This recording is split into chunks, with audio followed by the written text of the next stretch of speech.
Thank you so much for coming. It's such a privilege to sit here with all of you.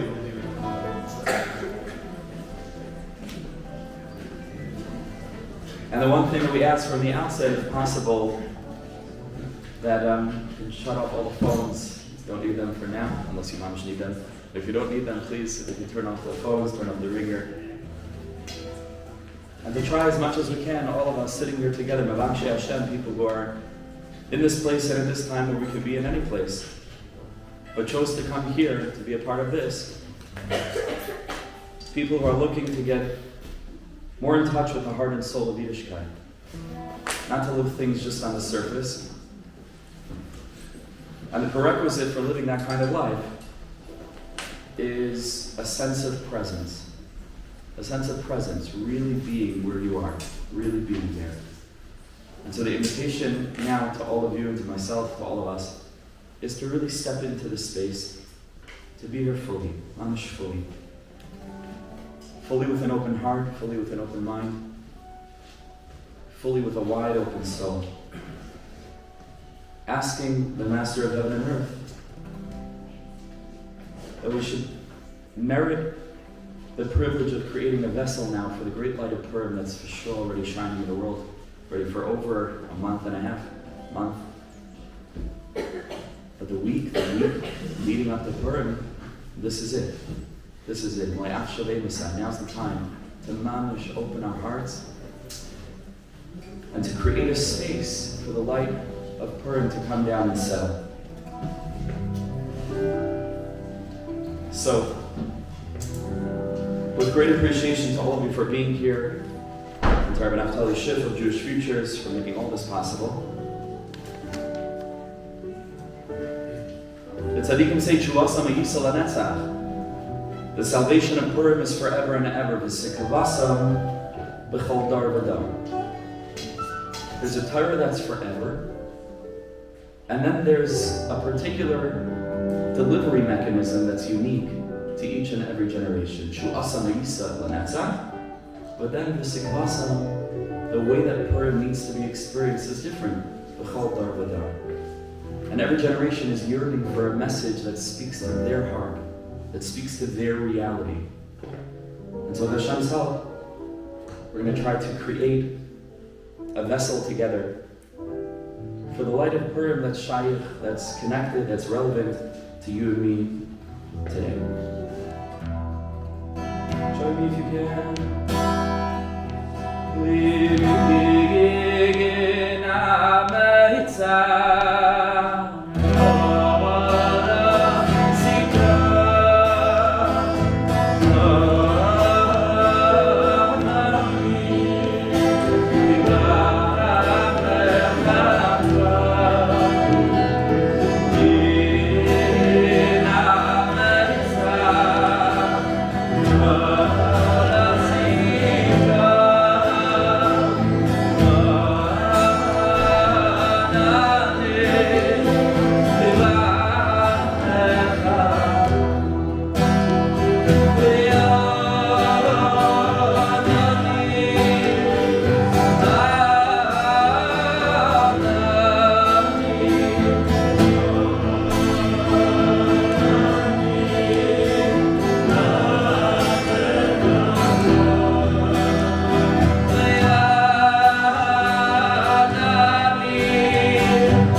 Min HaMeitzar karasika.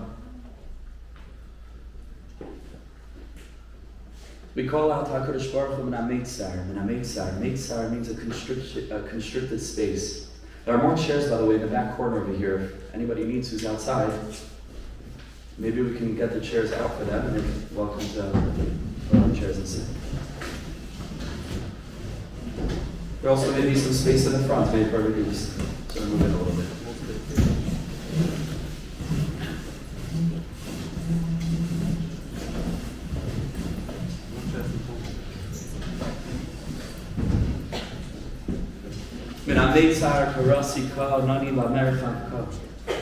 We call out HaKadosh Baruch Hu Min HaMeitzar from a constricted space. Hashem answers us with an expanse. Purim is the day of the Mercham. Purim is the day where we go Me'evel Liyantiv. As the Megillah describes, we go from a day of mourning to a great holy day, a great holiday, a great day of eternal celebration. Miyagon l'simcha.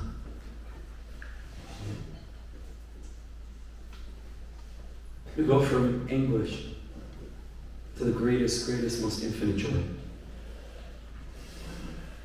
And what's the greatest freedom? What is that freedom that we can feel?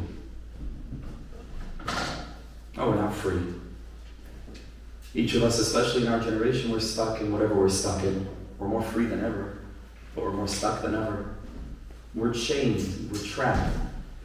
In a myriad different experiences, each and every one of us sitting here in some ways in exile, and we're also collectively still in Galus. Even though the light of Mashiach has already been shining in the world for close to 300 years. And this evening, this event, this concept of Jews that are looking for more, that's part of the light of Mashiach. Make no mistake. There's never been a generation like ours. In the sense of the thirst, the yearning for the real thing,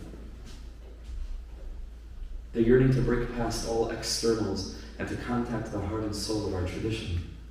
That's the light of Mashiach.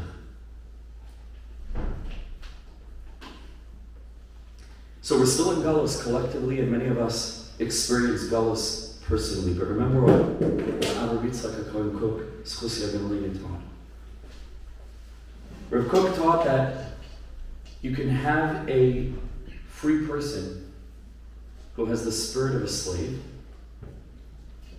and conversely, you can have a slave who mamish has the spirit of a free person. That even though he's enslaved, even though he's in a circumstance of servitude, trapped, shackled, but in his heart and in his mind, he's free. And if we had to define that word free, now that sounds funny, the word free is already a translated word, we know what it means. What really does free, what does it mean? Freedom, redemptive, the redemptive spirit. Well, to be a person who is free, but a person who has the spirit of a slave means that with all of your freedom, chas v'shalom, not your, but all of a person's freedom, chas v'shalom, they won't actually end up moving anywhere because they've given up hope. They're stuck. They're stuck in their own self-limiting perspectives. So in a way, they're enslaved. But a person who may be stuck in the collective exile or in the personal exile of 2024, to have the spirit of a free person means that you're connected with the greatest, broadest, most expansive visions of our prophets, our Nevi'im, to whom giving up on the world was just not an option. It wasn't a matter of if, it was a matter of when all of humanity would get together. That vision of Ki Beisi Beis Tfili Kar L'Chol Ha'amin, of the Beis HaMikdash standing on top of a hill, and all of the nations of the world streaming toward it to serve HaKadosh Baruch Hu as one, to live in the barracks of Auschwitz, and to sing Ani Mamin. means that the Jewish flame of hope is still flickering in our hearts. This is what it means to be free. So Purim as a day of freedom, Purim that connects us to Chuasam Hayisal Netzach, as we're going to talk much more later. Purim that's the light of forever. Purim gives us an opportunity to take a couple of minutes in this infinite, eternal day. I always felt like Purim, it's 24 hours, on a clock, it's a regular day. But it's mamish, I don't know if you feel the same way. It's like eternity, it's forever in a day. Could have something to do with alcohol. It's possible. I see the men are nodding more than the women. Could be. But to some of the women, it also feels like forever. I understand for different reasons. But it's like, it's not a day. It's just a day that's not a day. It's free. It's free freedom, total freedom. So we have the opportunity on that day to express our deepest ratzon, our deepest hope, our deepest dream, that no matter what it is that we've been stuck in, no matter how it is that we've been living, no matter what we're trapped in, for one day, that spirit of freedom comes back down and we feel comfortable dreaming the greatest, most expansive dreams. So please join me in the song that expresses some of the deepest dreams, the deepest cries of the Jewish soul. La'olam yeh adam yireh shamayim. We want to be yireh shamayim. We're going to talk about what that means in a few minutes.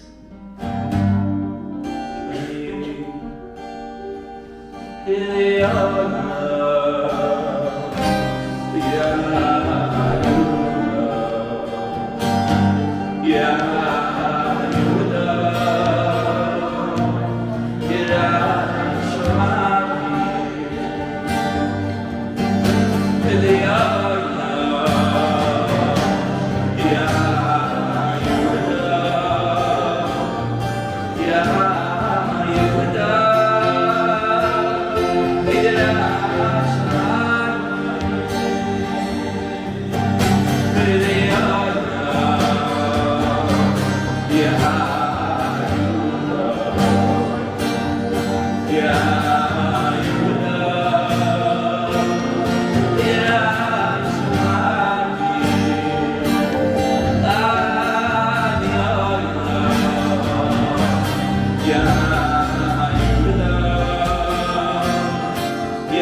Shemayim. What does it mean? I want to be.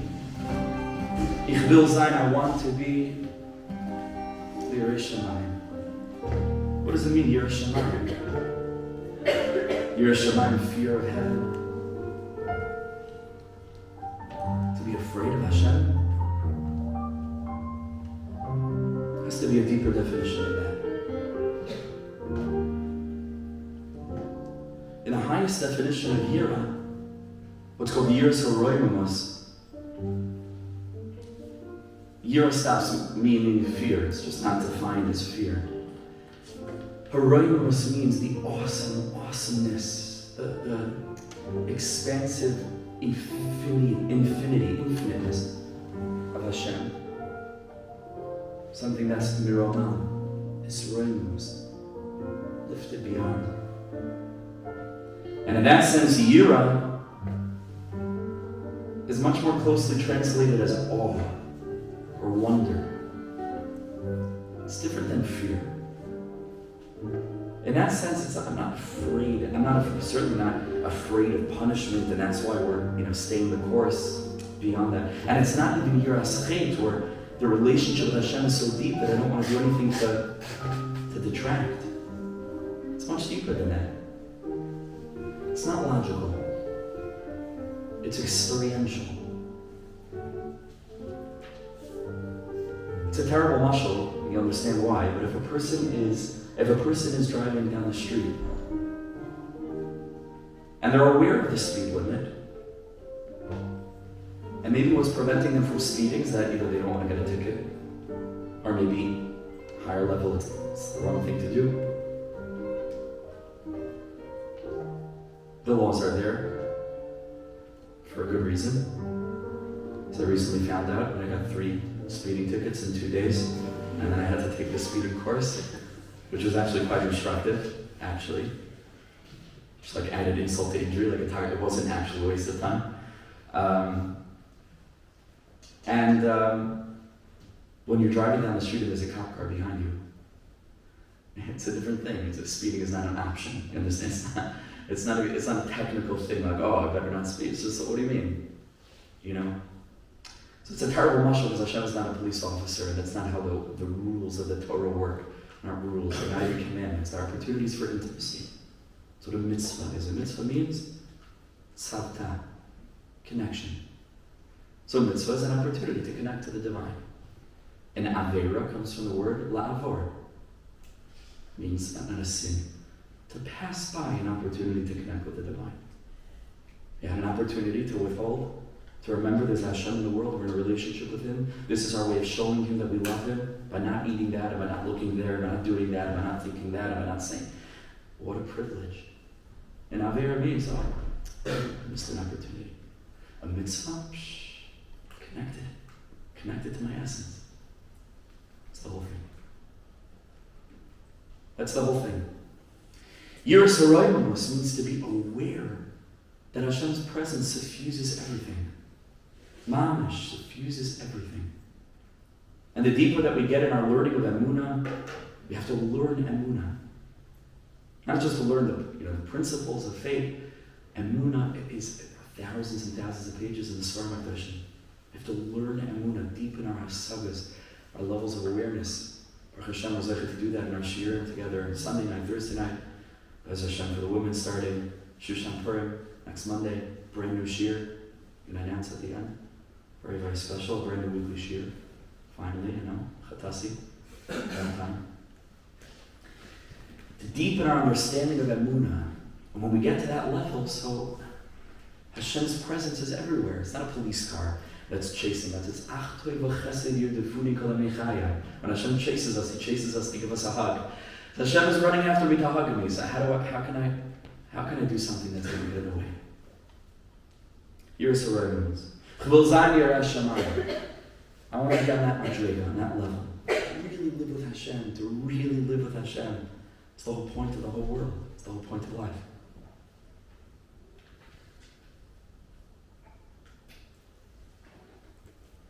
When a person gets to that level, then he really comes to understand the Al-Kamashi song. Hashem is here, Hashem is there, Hashem, because we sing it as kids. But to live it as adults, a whole different thing. To really live it means a person doesn't get angry. It means a person sees the good in every other person, every other place, and every other thing. It means whatever circumstance the person is in, they react with calm and yishavadas, presence of mind. You understand? So it's not a theological thing. I believe that Hashem is everywhere. I don't care. It's nice. But the Tatte Tatte, we have to take what we know in our mind. We have to live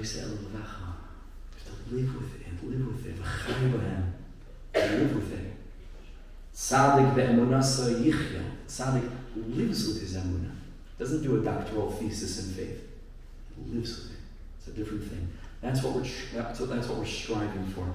That's what we're davening for. There's a story with the Heilige Mittler Rebbe. The Mittler Rebbe was the son of the Alter Rebbe of Chabad. Roshner Zalman of Liadi, the first Lubavitcher Rebbe. Talmud of the Maggid of Mizrich, who himself was the primary disciple of the Baal Shem Tov HaKadosh, the founder of Hasidus. So, as you might imagine, the Mittler Rebbe growing up always heard the Megillah read by his father, the Baal Tanya. You can imagine the Baal Tanya reading the Megillah. Unbelievable. And every single year of the Mittler Rebbe's life, every year, that's where he was for the Megillah reading. He never heard anybody else read the Megillah. It's just the Alter Rebbe every single year. One year, the Mittler Rebbe was ill. And he was so ill, this was when he was in his 30s or so, that he couldn't make it to shul that year for Purim.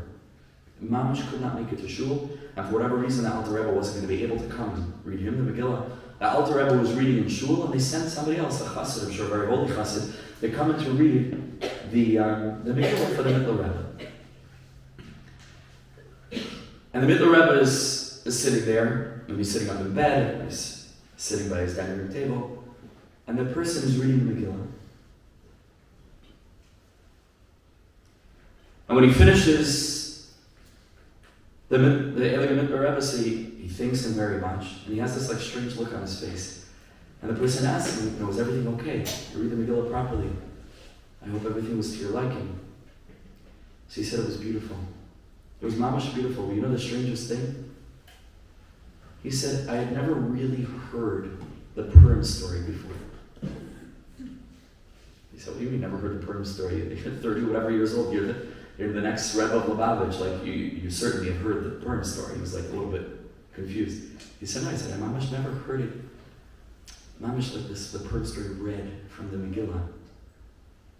He said, because when my father, the Alter Rebbe, reads the Megillah, every word translates as Hashem. Vayihi, Hashem. Bimei Achashverosh, Hashem, Hashem. Hu Achashverosh. It's Ribbon Shalom, Ribbon Shalom. So I never heard the Purim story. I just heard from beginning to the end, Hashem, Hashem, Hashem, Hashem, Hashem, Hashem. That's what the Megillah is. That's what it means to read the Megillah. It means to be able to live with Yirei Shamayim. That's what the whole Purim story is all about. There was a Jewish historian called Josephus. I'm sure some of you have heard Josephus. So he writes very useful because he writes alternative accounts of Jewish history from the time of the Gemara. And it's very interesting to see the way that he presents events. And so he has the whole Purim story in Josephus.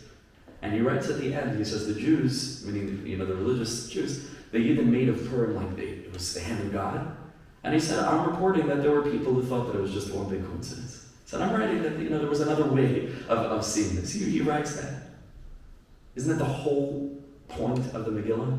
That Hashem's name is not mentioned once because it needed to be for a person who's plugged into the aura of Emunah, to the light of faith. It means we don't need to tell you that Hashem was behind the killing of Vashti so that Esther should get in because Haman was doing his plan, and Niggun and Seresh needed Punk to be there right next to Mordechai, and he should hear and he should report and nothing should be done, etc., etc. The whole Megillah unfolds the way that it does. Do we need to tell you that Hashem was behind this? To a Yid who lives with Emunah, with Yirei Shamayim, all you see is Hashem. There's nothing else but Hashem. Ein Aroch. Megillah Esther doesn't mean the scroll of Esther. The word Megillah means legalot, to reveal, and the word Esther means hiddenness. The whole thing of the Megillah is to be Megala the Hester. Megillah Esther is the revealing of that which is hidden. This is what it means to be a Jew. This is what it means to live in exile with eyes of freedom. This is what it means to be plugged into the light of Mashiach. We haven't lost hope. After everything we've been through, and so we said this morning in shul, Ein Aroch Hashem Lekeinu ba'olam hazeh. The Ein Zulas L'Makeinu L'chai Olam Haba. Efes Biltcha Ge'alim L'Masa Mashiach. Ve'im Doim L'cha Mashiach L'Tchias HaMeisim. What does it mean literally? You say to HaKadosh Baruch Hu, listen, you're the Echad Yachid U'Miyuchad. You're absolutely unique in your oneness. There's nobody like you. There's nothing like you. Not in this world, not in the next world, not in the days of Mashiach, and not after Tchias HaMeisim. There will never be anything, Chas v'Shalom. It's in a way like saying, Inka L'Keinu, Inka L'Keinu. There's nothing. Efes Biltcha. There's nothing like it. But it says the Hilgah Raditcha Rav is much deeper. It says, you know what it really means? What it really means is that although all of us have the ideal, we understand it's a concept, schar and Inish. There's going to be one day of reward for every single tiny little machshava tova that a Jew has in 2024, how precious it is. And there's going to be cleansing necessary. I don't like the word punishment. Punishment. Cleansing. Cleansing, there's a mitzvah, there's a reality of getting a little bit dirty. So, HaKadosh Baruch Hu needs to cleanse us a little bit. It's uncomfortable. It's better not to have to do that. Schar, reward in Olam Haba. And the fact is, I go around speaking in schools, hundreds and hundreds of teenagers, Baruch Hashem. I among them. I was just one of them myself. And when you ask them, so what's this all for? They say, Olam Haba. We want Olam Haba, which is okay. I mean, that's beautiful. They believe in Olam Haba and they're doing the right thing. It's great. But that's not where it's at. That cannot be where it's at. That's a good madriga maybe for the beginning. But we have to grow, we have to expand. And so the truth is that from the tzaddikim, from the standpoint of the tzaddikim, what we're in it for is forget about Olam Haba. What we believe we'll get Olam Haba. But they understood that schar mitzvah, the reward of a mitzvah, is another, so to speak, another mitzvah. That's what it means on Yipshat. But they learned, no, it's much deeper. Schar mitzvah, you know what the reward of a mitzvah is? Forget about the next world. The reward of the mitzvah is the mitzvah. The experience of being able to plug into eternality by putting tefillin on my arm and on my head, by lighting Shabbos candles, and by keeping Purim. The schar of the mitzvah, if I really understand deeply what it means to have the privilege of being a holy Yid, that's the greatest schar there is. Says the Rebbe, Ein Aroch Hashem Lekeinu ba'olam hazeh. He says, doesn't just mean that no matter what our neshama experiences, whenever it experiences it, there will be nothing like you. It means much deeper. It means Rebbe Shalom, give me whatever you think you'll give me in this world. It's beautiful, and I'll take it, and I'll be happy about it. And I'll say moed, and I'll thank you. But Ein Aroch Lecha Hashem Lekeinu ba'olam hazeh. Nothing you can give me will shake me from the realization and the clarity that what I actually want is you. What I actually want is not what you can give me, like a child to a parent. When a child grows a little bit, he knows it's not about the parent's gift. He just wants the parent's love for 5 minutes. Sit with him on the dining room floor and to play with his trains, whatever it is. Much deeper than giving him something. To give him yourself. Even when Mashiach comes, and certainly then we'll have much bigger vessels for much bigger gifts. Efes Biltcha is nothing to my relationship with you. And even the Tchias HaMeisim, you, only you, only you, only you. And so this is an important thing when we remember on Purim that Purim is a day of freedom. That Purim is a day that I can hold on to hope, that I can down in the deepest tefillah, that I can mamish express my deepest yearning, nichnas yayin, when the wine goes in, yatzasai, the deepest secret of what I am, of who I am, of what I want, which is really the essence of what I am, is able to emerge. They have this minhag in America, I don't know if it's a minhag here also, but in America the Bachrim get very drunk, and they holler on top of their lungs, Rebbe, I want to learn. They do that here also? In America, it's like a minute kavod.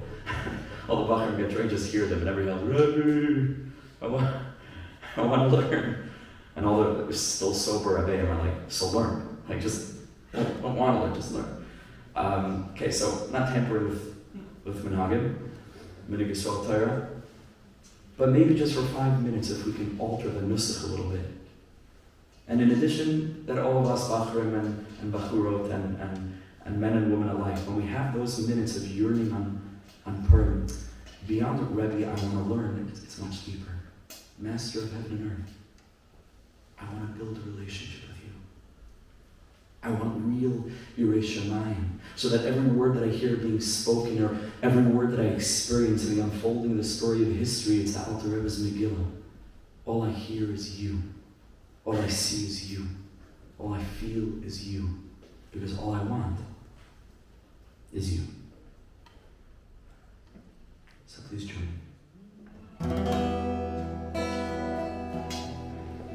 Ein Aroch, Hashem Eloheinu,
Huge round of applause for our amazing musicians. Thank you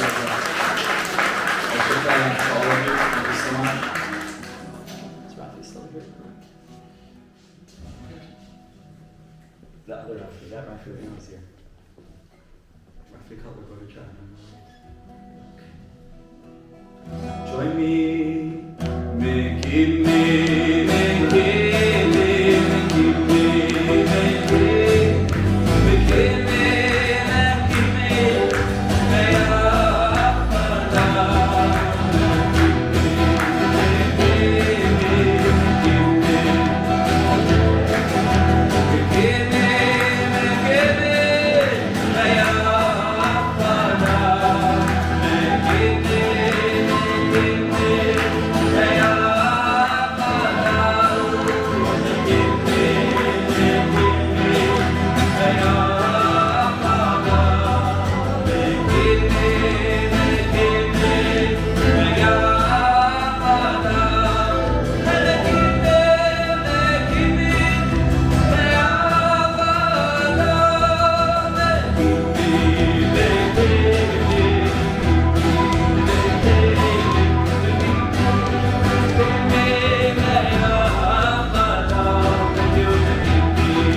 We've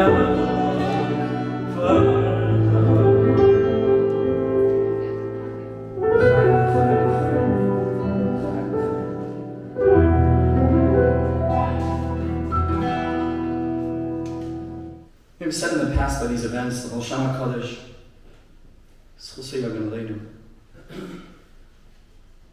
the Heilige Rebbe Yisrael Baal Shem Tov, taught that in some way the hachana for the mitzvah, the preparation for a mitzvah, is even greater than the mitzvah itself. It's a strange thing. So how do you understand that? Mitzvah sasei d'oraisa, mitzvah sasei d'rabbanan. What's hachanas? An Indian maybe it's not like a minhag. I don't know, what is it? I have to learn halacha shloshim yom kodim to learn from a pasuk, but like, what does that mean? The preparation for the mitzvah is greater than the mitzvah itself? How could that be? So in order to understand this properly, we really have to understand the core of what the Baal Shem Tov HaKadosh came to teach the world. But the Baal Shem Tov, the main thing was authenticity, vulnerability, sincerity. A mixture of those three things. That was the main thing for the Baal Shem Tov. The Gemara in Baba Basra already tells us that really that's the main thing to Hashem. Rachmana liba by. Hashem doesn't want mindless observance. In fact, it was a very high level mindless observance that got Hashem pretty upset in the times of Yeshayahu HaNavi, when the Psukim tell us in no uncertain terms that this is not okay. They were davening beautifully. They said all the right words, but their hearts. Imagine Hashem, they're doing everything to the book, they know all the sugyas, and they're bringing all the karbanas. Hashem says, like, what's that doing for me? I don't want your actions, I want you. I want you. The way that we bring ourselves to Hashem is many different ways. Learning, davening, the mitzvahs, midos. There are so many ways that we bring ourselves into the space of an intimate connection to the Master of Heaven and Earth. But we can't forget what the main thing is. The main thing is us. Hashem doesn't need our small little human doings. We're called human beings for a reason. Just to be. So from that standpoint, we can understand why to the Baal Shem Tov, the hachana for the mitzvah is in a certain way, even higher than the mitzvah, because a mitzvah knew a Jew has to do a mitzvah. This is what we do. And card-carrying member of the community, we keep halachas, we keep the mitzvahs. So it's not necessarily representative of how deeply the Jew is invested in heart and spirit and yearning, ratzon, cheshek, excitement, desire. Like, just to do the mitzvah itself is not necessarily an indicator of that, because a person could feel absolutely nothing, but he does the mitzvah. But the preparation for a mitzvah, the preparation to be able to step into a space to say, I want to make sure that I'm really ready, in an inside, internal, spiritual, emotional way, that shows that you're not just in it to check boxes. Not just in it for the technical being a part of it. That shows that you're mamish in it. For real. So what a privilege to sit together with Jews whose hearts and souls are on fire with this yearning. To experience Yiddishkeit the way it was intended to be experienced. Which again is the Aroch Mashiach. The generation coming back to life. The vision of Yecheskel. When it's not enough that the body came together, Baruch Hashem, Am Yisrael is thriving. It's a certain aspect of it. But it's filled with Ruach. The bodies are alive. That's the spirit of Mashiach. Let's talk about Purim for a few minutes now, and we'll sing a few more Niggun, and then we'll say goodbye for tonight.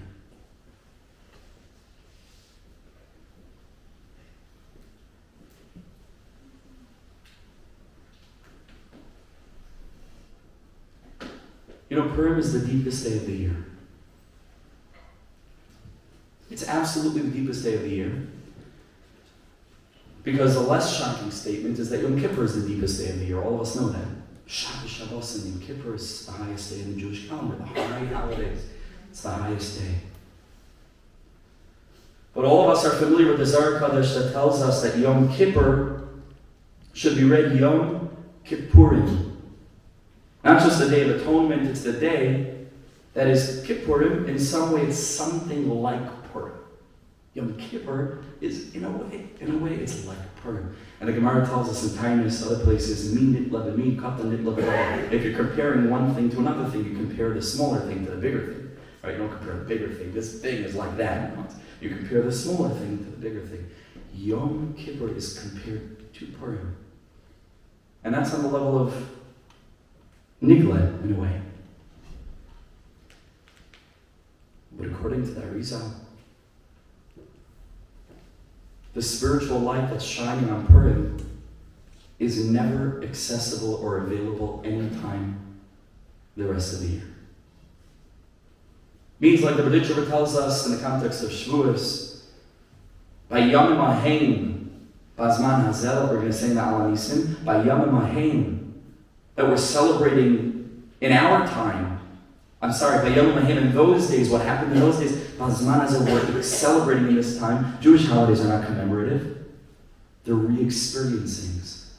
We are re-experiencing, re-immersing ourselves in that very same spiritual ha'ara, that very same illumination that's shown then in the time of Purim. Bazman Hazeh, every year it's reawakened anew. Without getting into the Kabbalistic depth of this now, I'm not the right person, this is not the right time.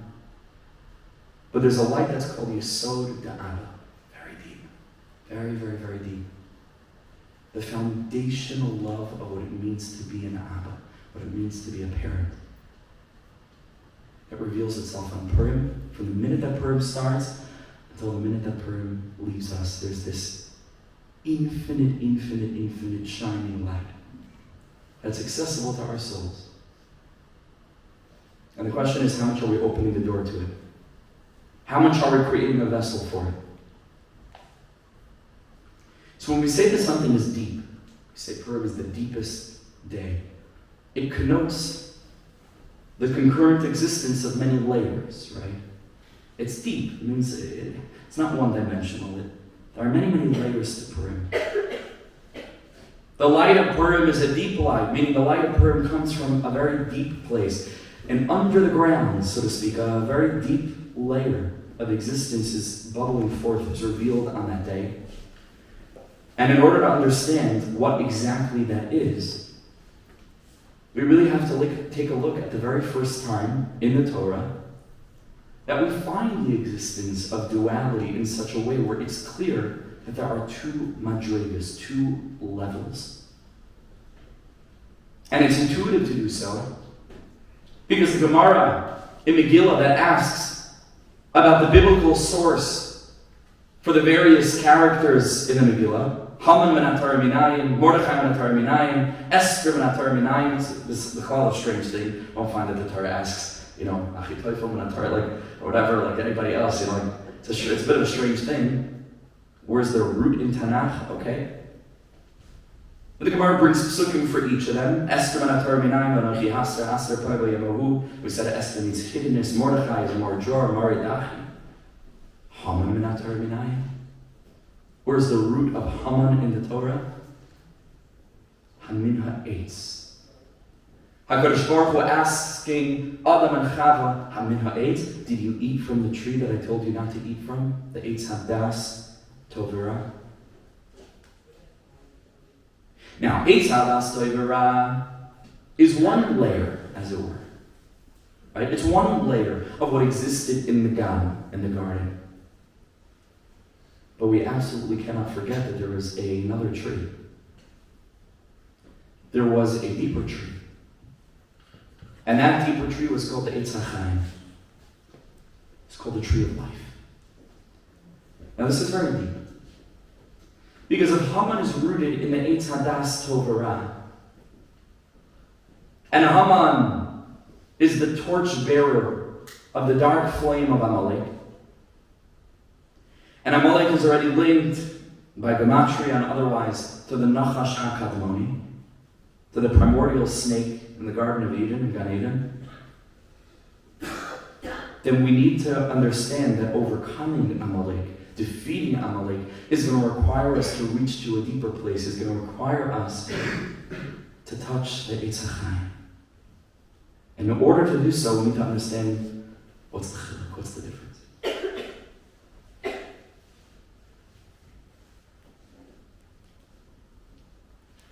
Let's take a step back.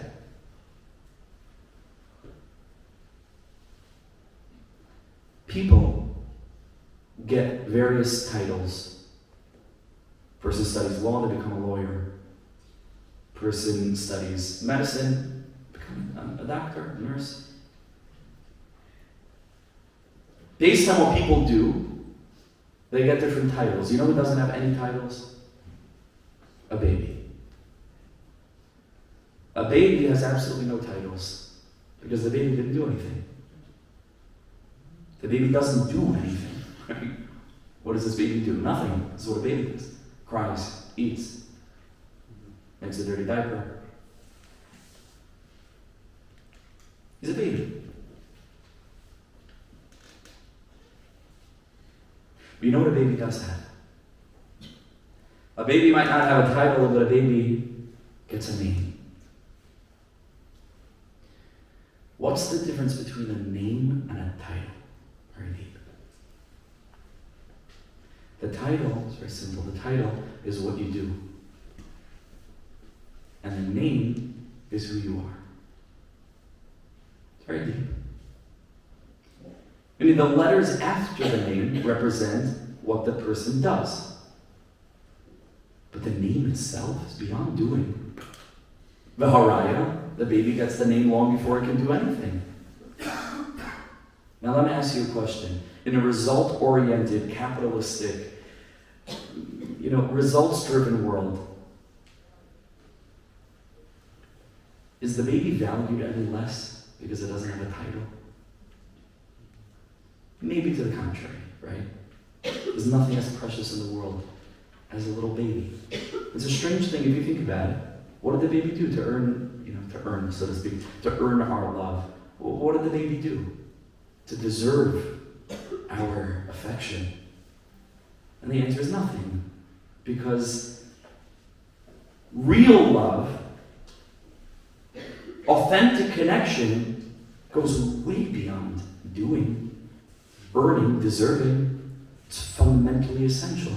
It's there. The love between a parent and a child is fundamentally essential. Nothing in the world could break it. The care and concern is there not because it was earned, it's there because it just is. Just is. On the level of me. So here's a very scary thing. Because when we fall into the adult-oriented mistake of thinking that our self-worth depends on what we do, depends on our, so to speak, our title,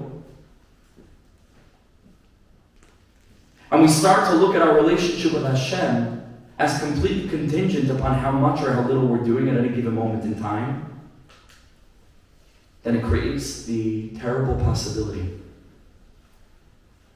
of the conditionality of that relationship being contingent in such a way that if enough of the requirements aren't being met, we assume that we're finished. That we cannot have a relationship with the being whose love we don't seem to have earned. Listen carefully, because this is the whole essence of it. The first time we see Amalek show up in the Torah as a nation, the Pasuk tells us at the end of the Shalach that we should remember Amalek, Asher Karcha Baderech. That Amalek came and he attacked us when we were on a journey. Where were we on the journey from? From Mitzrayim to Har Sinai. Really on our way to Eretz Yisrael. Asher Karcha Baderech doesn't just mean that Amalek happened upon us along the way. Asher Karcha Baderech means that Amalek came to cool us down along the way. As the Sfarim say, really, Rashi already, based on Chazal, tell us Kar means they cooled down. They cooled down our flame. Along the journey.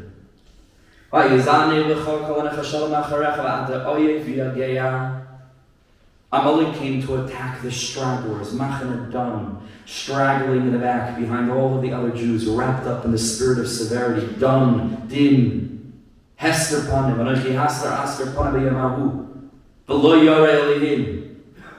Machlokes Rishonim about who that's speaking about, whether that's speaking about Amalek, which is pretty intuitive, but there are among the Rishonim that say that that's referring to Am Yisrael. When we lost our Yiras Shamayim, like we spoke about earlier. Now, isn't it strange to you that the Jewish nation in Mitzrayim, as lowly as they might have sunk, because Chazal tell us that they fell to the 49th level of Tumah, and the Malachim came at the shores of Har Sinai and said, Halalo Evdei V'Azar, Halalo Evdei V'Azar, like they weren't in the best state.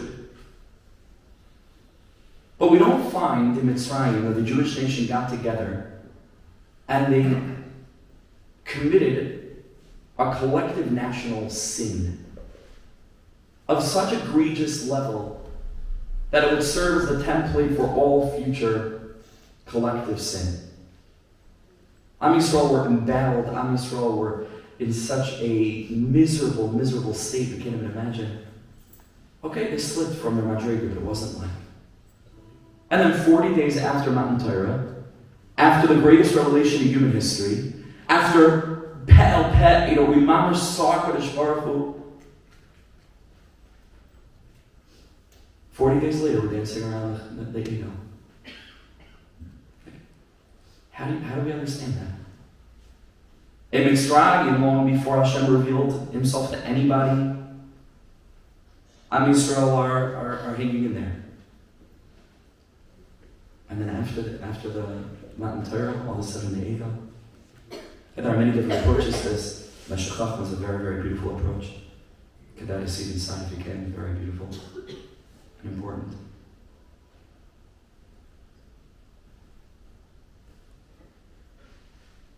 But I saw a different approach. And the different approach is very simple. Before Matan Torah, Am Yisrael's not having been given any format for what their relationship with Hashem was supposed to look like, their connection with Hashem was on the level of just being. It just is. We're B'nai Avram, Yitzchak, and Yaakov. We're Darshi Yechutcha. We're people that are bringing the light of Echad Yachad and Yuchad to the world. We may slip, we may fall, we may be in Memta Shari Toma, we may be in a state of Kotzer Ruach, but it's not. We call out to Hashem, we have a connection with Him. On the level of Tefillah, on the level of Kar Hashem, L'chol Kairav, L'chol Hashem Asher Yikru, that means Tefillah is for everyone. Who has fallen so low that they can't daven? There's no such thing. A person could call to Hashem from every place. Kar Hashem Inish Breilev. Hashem is with that person with a broken heart. So the deepest thing is that the moment that the Bnei Yisrael kept the Torah, all of a sudden it becomes possible for them to fall into thinking that all of a sudden now there's stuff to do and stuff not to do. Could be that my relationship with Hashem is dependent. And from that standpoint, in a certain way, if we're not able to keep everything that we need to keep on the most perfect level, so then forget the whole thing, and it's a chayei. Isn't it beautiful then that the second word in the first parsha, the sixth parshias that lay out the entire story of the journey down to Mitzrayim and the exodus and the slavery in Mitzrayim and the exodus from Mitzrayim is the word ve'eleh shemais. Am Yisrael's relationship in Mitzrayim with Hashem was on the level of a name, not the level of a title. The level of a name. And if it's on the level of a name, it's there forever. So what does the voice of Amalek come to whisper to us? As a person starting to get closer and closer and closer to Har Sinai, where it becomes possible to fall into this terrible mistake that Hashem is only our teacher, which is the aspect of Moshe Rabbeinu. So the relationship is conditional, but we forget that HaKadosh Baruch Hu is also our Father, which is the Avos who are all connected to Har Abayis, to the Beis HaMikdash, to the place of Tefillah. Ki Beis Tefillah Yikar L'Chol Ha'amim, where Yiddishkeit is not a classroom, Yiddishkeit is a bedroom. Yiddishkeit is a home. Yisoid Abba. Your relationship with the Father. And Mother comes to whisper to us and say, hey, listen, Baderech, you're on a journey. And the journey means that you're not yet there at the destination. So Amalek cools us off. Asher Karcha Baderech. Amalek comes to cool us off with the mistaken thinking that we are not fundamentally connected to Hashem. Bein kach u bein kach. Bonayeh. Bein kach u bein kach. That we have an essential bond with HaKadosh Baruch Hu, Kedusha, that cannot be added to, that cannot be subtracted from, that is absolutely synonymous with the Kedusha that the Baal Shem Tov had in his neshama, that the Vilna Gaon had in his neshama, that the Ben Ish Chai had in his neshama, that the Rambam had in his neshama, that the Ari HaKadosh had in his neshama, that Moshe Rabbeinu had in his neshama. There's a Kedusha that's kavua. There's a Kedusha that's always there, that's irrespective, that matters not whether I did anything to earn it or not. It's what I am. It's what I am. So Amalek comes to whisper to us in our ear, you've lost your relationship with HaKadosh Baruch Hu. Amalek comes to cut, as Chazal tell us he does, the name of Yud K and Vav K in half, to say that the Tachtonim, the lower realms, have no kesher with the Elyonim. How could they? Amalek denies the spiritual essence that is abiding within the Jewish soul, irrespective of how much the Jew merits to reveal that on the level of Olam Hazeh and Machshava Dibur and Ma'aseh. So the Eitz Hadas Toivera is all about the rational brain. Das is about making a calculation of Toiv or Ra. It's like, am I on Santa's good, good list? Like, was I good or not? Was I naughty or nice? Like, which list am I on? Toiv or Ra? Let me make a calculation. Let me take a look at what I'm doing. Let me take a look at what I'm saying. Let me take a look at what I'm thinking. And let me make some kind of calculation. And that's exactly what Amalek wants to do. Amalek is cold, cool, rational logic. Eitz hadas toivera. But there's a completely different thing. And that completely different thing is called the Eitz HaChaim. Chaim has absolutely nothing to do with das. Chaim is life. It's just what is. It's the level upon which a Jew comes to the realization of you're connected to Hashem in the deepest way. You know why? Because Chaim kulchem hayom. Not because you've done anything to deserve to be connected, but you're alive means that there's a part of Hashem inside of you already. You're synonymous with the revelation of HaKadosh Baruch Hu. Chelik avekamimal mamash. Eitz HaChaim. The Eitz HaChaim is a whole different thing. And so the Eitz Hadas Toivera is connected to the 6 days of the week. Because the 6 days of the week represent the entire spectrum and gamut of the halachic experience. Kasher, Pasal, Tamei, Tahar, Mutter, Aser. 6. Shishe Sudrei Mishnah. The 6 categories that fall into, is a person doing the right thing, is a person doing the wrong thing, which is enormously important. And HaKadosh Baruch Hu needs us to take our chelik alekem amal and to do as best as we can to reveal it. By keeping the mitzvahs and the Torah and halacha and studying and davening and doing and being moiser nefesh. That's what it means to be a Jew, is body and soul. That's the 6 days of the week, Eitz Hadas Toivera. But the Eitz HaChaim is Shabbos. And Shabbos, as the Gemara tells us in Yuma and Be'ah, Shabbos is called Kviyah V'Kaima. Shabbos just is. It is Kedusha that's kavua. It's not contingent. It's there forever. It's the Kedusha of Tefillah. It's the Kedusha of the Beis HaMikdash. It's the Kedusha of Tshuva. It's the Kedusha of forever. So Megillah on Purim. Chayiv Inish lebesume b'Purim. Person drinks on Purim. Ad delo yoda. Says Rebbe, what does it mean ad delo yoda? It means you drink to a place where you go beyond the Eitz Hadas Torah. Ad delo yoda. The light that's revealed on Purim is that there's a light that goes beyond the Eitz Hadas Torah. There's a light that goes beyond making a calculation and some kind of accounting as to whether or not I'm deserving. It's the light of Shuasa V'Yisa L'Netzach. You're a Yid forever and ever and ever and ever and ever. And the protagonist, the main character, the hero of the Megillah, Mordechai and Esther, Mordechai, is the only character in Jewish history who has the title, the name, Mordechai HaYehudi. Because on Purim it has nothing to do with whether you're a tzaddik, whether you're a goyin, whether you're a gadol, whether you're a bal chesed, whether you're a bal tefillah, on Purim it's the light of your Yehudi. It's the greatest, deepest, most essential light there is. Yesod da'Abba. There's a light that's shining where HaKadosh Baruch Hu is our Father, and bein kach hu bein kach bonai. And even though on the surface it may look one way, as the Zohar Kadosh tells us, the final generation before the coming of Mashiach will be very powerful. The Zohar Kadosh tells us, Bish Bilavar, the last generation, you and me, will look not so nice on the outside, but tav milagav. As the words of the Zohar, oh, we're going to be so good on the inside. Even on the outside we struggle. But kevalt anachnu dor mitzuyan. Anachnu dor mitzuyan. There's never been a generation like our generation.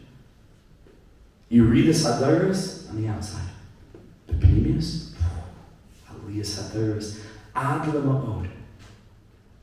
And this is what the Talmidim of Rashbi asked Reb Shimon bar Yochai, why did Am Yisrael merit the opposite of merit, this terrible gezerah of Haman Amalek? So the answer is because they ate from the Suda of Isarasha, because they ate from the feast of Achashverosh. And the question then becomes, okay, so if the Taka did that, so then why didn't the gezerah pan out? The gezerah was just, it was almost like a little bit like Hashem pretended, there was a sword hanging over the neck, but it didn't actually happen. Like why? They ate from the Suda, so why? Mida Kenega Mida. Says Reb Shimon, so the Ferish Gemara in Megillah, Heim loy asu avol lefanim. When they ate from the Suda of Achashverosh, it was only on the surface. It was only on the surface. Tav milagav. On the inside, they weren't really there. On the inside, on the level of Mordechai HaYehudi, Yesod da'Abba, bein kach hu bein kach bonai. On the level of Chelik al-Karimal, on the level of who it is that we really are when all is said and all is done, at the end of the end of the end of the end of the day. Tatte, ich will sein yirah Shamayim. That's it. That's it. That's the only thing that I want. That's the only reason that I'm alive. That's not another aspect or facet of my being. That's who I am. It's my name. I'm a Yehudi. So says the Heilige Ashritzer, incredible Torah. He says, what's the whole thing with Shalach Manas? What does Shalach Manas have to do with Purim? Why did they institute the next year that they should bring Shalach Manas to each other? Maybe give Shalach Manas on Sukkot. It's a nice thing to do. You can do it any day. Maybe give Shalach Manas on Shavuos. What does it have to do with Purim? I've got to get many different answers and approaches. Says the Ashritzer is a Talmud of the Pius Setzner's father, Rebbe Melech of Krzhinsk, who was nifter at a young age. He says the most incredible Torah. He says the Jews were sitting there eating from the Suda of Achashverosh, which was what started all the problems in the first place. And the Hechsherim weren't the best. Didn't have Kedassia. And Achashverosh's Suda wasn't the best. Hechsher, the food was treif. Yain Nesach, food was treif. And they're sitting there eating gluttonously, terrible. And all the Yidden are seeing all the other Yidden eating this way. The voice of Amalek, which tells us to give up hope, because our whole relationship with Yiddishkeit is dependent on Eitz Hadas Toiv Ra. That voice of Amalek tells us that one Jew who sees another Jew do an Avera, forget it. That Jew can never have a connection to Kashrus again. That Jew is mitumtam, mukukah. That Jew has running in his veins treif. Maybe one day he'll do tshuva, but like you can never get back to that darga. There's no way that we can ever trust that Jew with kashrus again.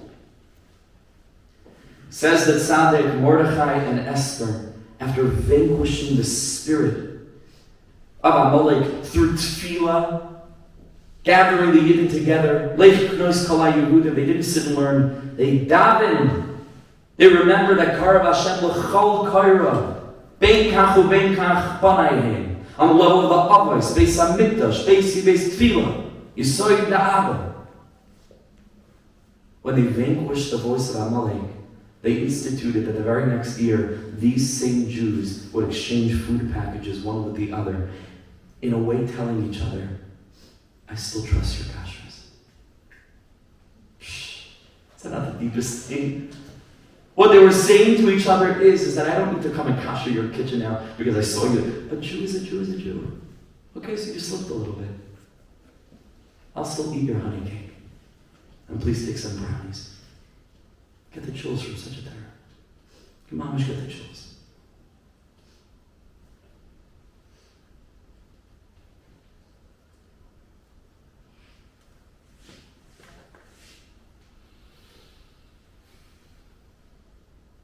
So this is it. This is what Purim is.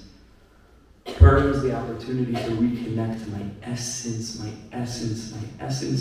which goes beyond all other essences. Mamish. Nichnas yayin yatsa sod. It's the core of everything. With all other considerations faded away. Purim is the time to call whoever it is that you have some spat with, some kind of discord, and find a place in the relationship between you that goes beyond whatever happened. That goes beyond. Purim is the time to speak diburei emes, one person to another person. The light of Purim is the light of eternality. It's the light that, in the context of this light, and what does this really matter, this little thing that you did to me, that I did to you, let's reconnect.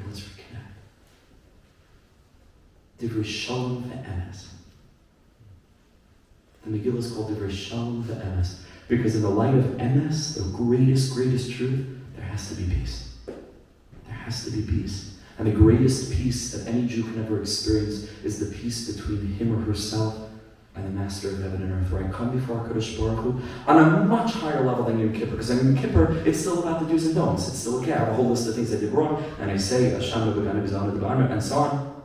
And we can fix the relationship. On Purim, I see not once does a Jew ever do Al Chet on Purim. It's way beyond that. We come to Hashem and say, Rebbe Shalom, I'm not worthy. But can we find a place in the relationship between us that goes beyond all of this?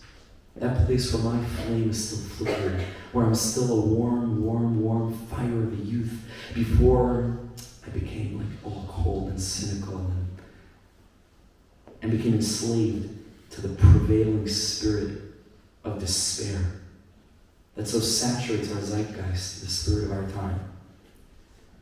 Rebbe Shalom, when all is said and all is done, Ani Yehudi, Ani Mordechai Yehudi, I'm just a Yid.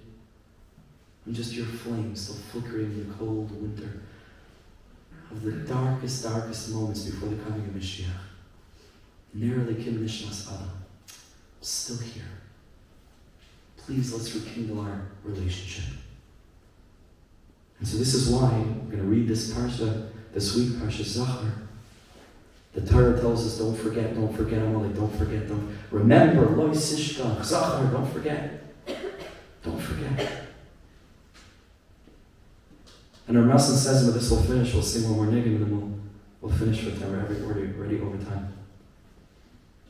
Rav Nassim says that the Torah is not telling us, remember to wipe out Amalek. Because we wanted to need it to remind you a million times.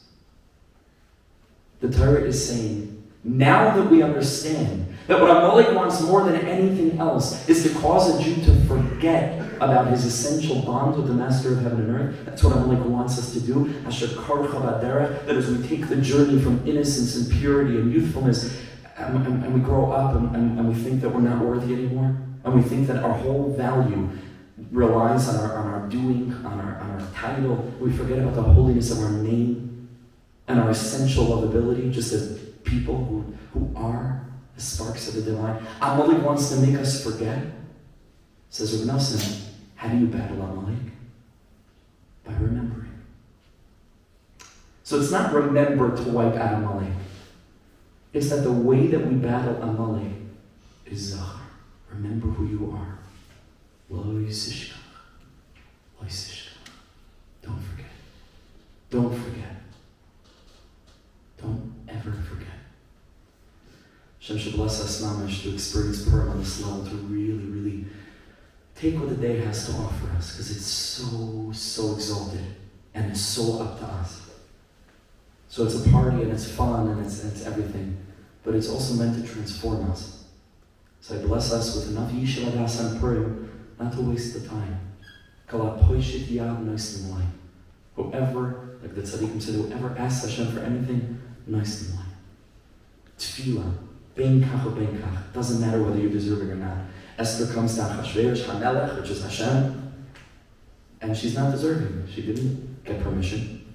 Achein avoi ala melech shaloi kedas. She didn't deserve it. But we find chen in the eyes of Hashem. Imal melech toiv.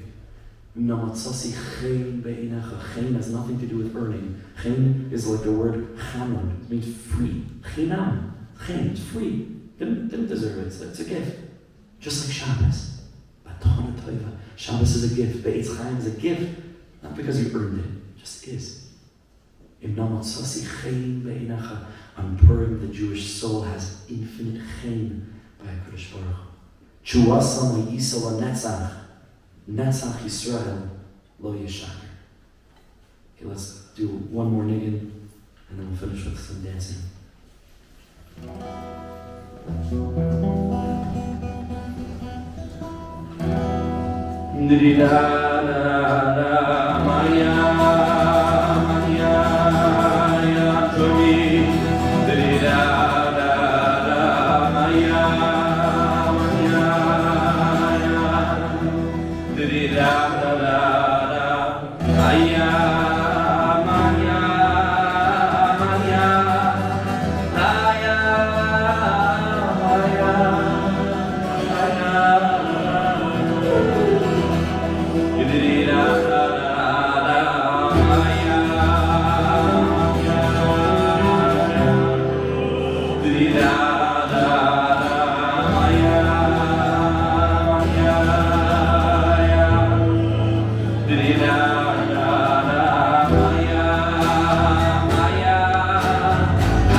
First and foremost, just want to thank everybody for coming. Thank you so much. And we have these tefillos in the back that everybody should make sure to take before you leave. And my humble recommendation, you don't have to do this, my recommendation is not to look at it. Not to look at it before Purim. Take it, fold it up, keep it in a safe place. And on Purim, when you're good and drunk, but not much drunk, so you can't, whatever. And on Purim, when you can find some time, 5-10 minutes, go where you're alone. Where you're alone, and say the tefillah. And when you say it, you'll understand why. It's just for Purim. You can't really look at it before Purim. It's a very special tefillah. One other announcement is you might have seen these cards. If you haven't, there are cards at the front table you'll take with a link to a very special course that I was able to give. Pre-recorded, very professionally produced videos, 10 to 15 minutes each, 10 episodes. The foundation of this whole approach. If anything that we said tonight resonates with you, so it can be a very useful thing. Okay, so there's a QR code on the back you can scan with your phone and a link to put in. And I wish everybody the most beautiful, elevated, exalted, transformative Purim. Thank you so much.